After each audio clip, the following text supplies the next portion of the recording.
ان کا یہ خیال تھا کہ جب حج کر کے وہ آئے ہیں تو وہ گھروں کے دروازوں سے داخل نہیں ہوا کرتے تھے بلکہ چھتوں سے کود کر آتے، اور قرآن مجید فرماتا ہے کہ اس کو نیکی جانتے ہو۔ پھر وہ بیت اللہ شریف کا طواف کرتے تو معاذ اللہ کپڑے اتار کے کرتے، اوہام پرستیاں، طرح طرح کی باتیں۔ مصر میں ایک دریا تھا، ایک عورت کو ذبح کر کے ڈالیں گے تو پھر دریا چلے گا۔ مختلف اوہام لوگوں نے پال لیے تھے۔ آج بھی مسلمانوں کے اندر ڈھیر ساری ایسی چیزیں آ گئی ہیں جو ضعف اعتقادی کا باعث بنتی ہیں۔ اس کی کو ذرا کم کر دیں بھائی۔ آپ دیکھیے لوگ علماء کے پاس نہیں جاتے، باباؤں کے پاس جاتے، تعویذ دھاگا، کالا جادو، نیلا جادو۔ جس نوجوان کا کام کرنے کو دل نہیں کرتا اسے جادو ہو جاتا ہے، اور پھر یہ کہ کالی بلی رستہ کاٹ گئی تھی، اور پھر یہ کہ میں باہر نکلنے لگا تو کسی نے آواز دے دی تھی۔ عجیب قسم کی اوہام پرستیوں کا لوگ شکار ہیں۔ نبی پاک صلی اللہ تعالی علیہ وسلم داعی اللہ ہے، سرکار نے لوگوں کے نظریات کو پختہ کیا۔ حضور علیہ السلام کے فیوزات روحانیہ سے لوگوں کے دل طاقتور ہوتے تھے، مضبوط فکریں، مضبوط عقیدے سرکار کے وسیلے سے مسلمانوں کو نصیب ہوئے۔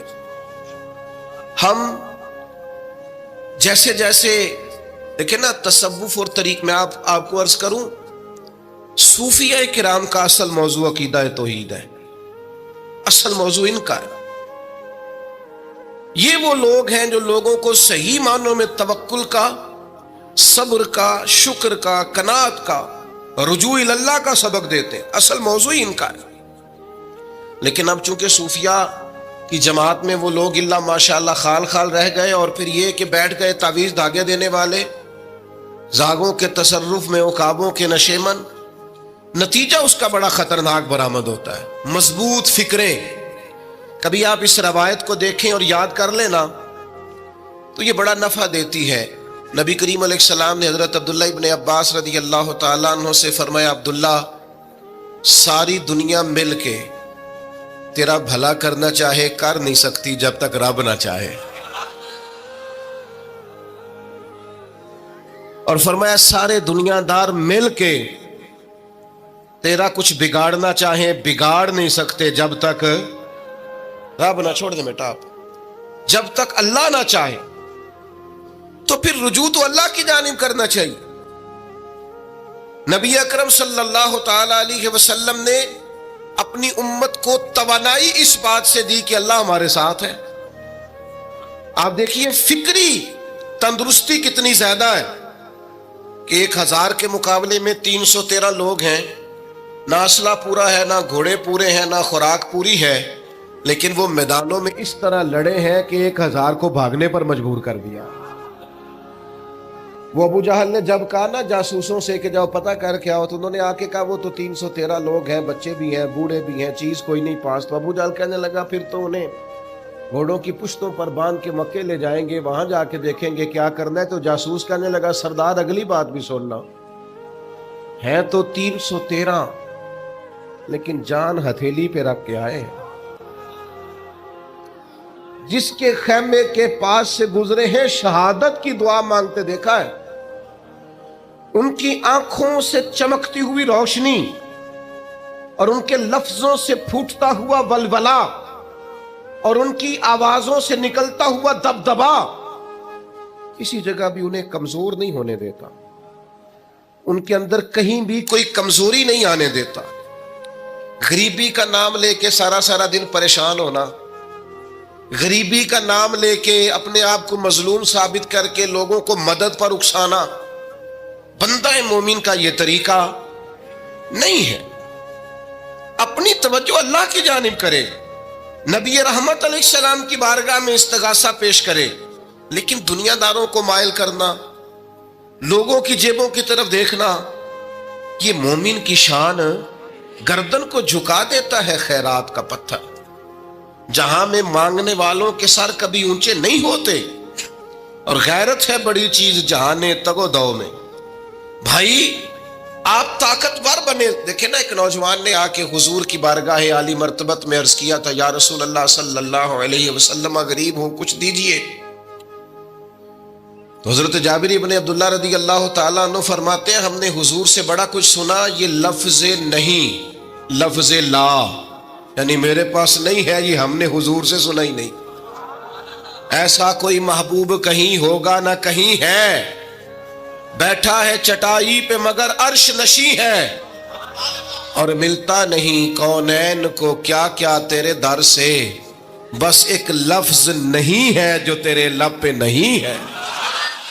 اور یہ فاضل بریلوی رحمت اللہ علیہ کا انداز بھی دیکھیے، کہتے ہیں واہ کیا جود و کرم ہے شہ بطحا تیرا.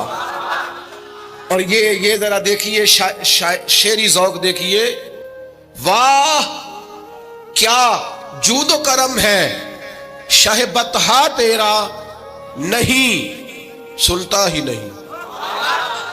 نہیں، کیا انداز ہے. اب یہ کیسی زبان ہے اور کیسا یہ محاورے کا استعمال ہے، جو شعری ذوق رکھتے ہیں وہ سمجھیں. کہتے ہیں نہیں سنتا ہی نہیں. کون؟ مانگنے والا تیرا. یا رسول اللہ آپ سے مانگنے والا نہیں سنتا، حضور عطا کرتے. اور ایک جگہ پہ فرماتے ہیں، میرے کریم سے گر قطرہ کسی نے مانگا، دریا بہا دیے ہیں دربے بہا دیے ہیں. حضور تو دیتے، پر نوجوان نے جب آ کے عرض کی نا، یا رسول اللہ صلی اللہ علیہ وسلم کچھ دیجئے، جوان ہو، چڑھتی جوانی ہو، اور پھر وہ سوال کرے.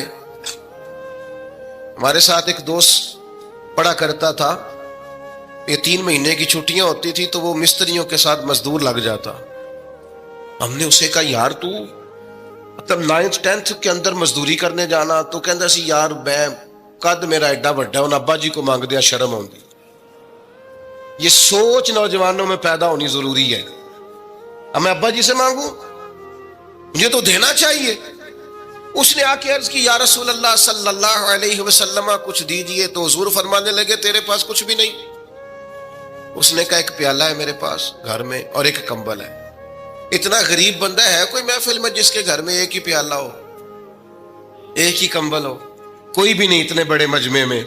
لیکن اگر کوئی ہماری غریبی کا رونا پوچھے تو میرا خیال ہے ہر تیسرا بندہ دوسرا بندہ غریب ہے، اور بڑا ہی غریب ہے. ایک پیالہ ایک کمبل. کریم نے فرمایا لے کے آؤ. وہ لائے تو محبوب فرمانے لگے، کون خریدے گا؟ ایک نے کہا 1 دینار، ایک نے کہا 2 دینار. محبوب نے بولی لگوا دی، 2 دینار کا بیچ دیا. فرمایا جا 1 دینار کی روٹی لے جا. یہ نوجوانوں کو فکر دی کہ وہ انویسٹمنٹ میں تم نے ذات سے اپنے گھر سے لینی ہے. وہ 10-15 ہزار کا ٹھیلا بھی کسی سے نہیں کہنا تو لگا کے دے. جاؤ 1 دینار کا کھانا لے جاؤ، 1 دینار کا کلاڑا خرید کے لاؤ. صحابہ فرماتے ہیں وہ کلاڑا لایا، پر نصیب دیکھو اس کلاڑے میں دستہ نبی کریم نے اپنے دستے مبارک سے لگایا. فرمایا جا جنگل میں جا کے لکڑیاں کاٹ اور بیچ، کھا بھی اور کھلا بھی، پی بھی اور پلا بھی، 10 دن مجھے نظر نہ آنا. یارو یہ کیا بات ہوئی؟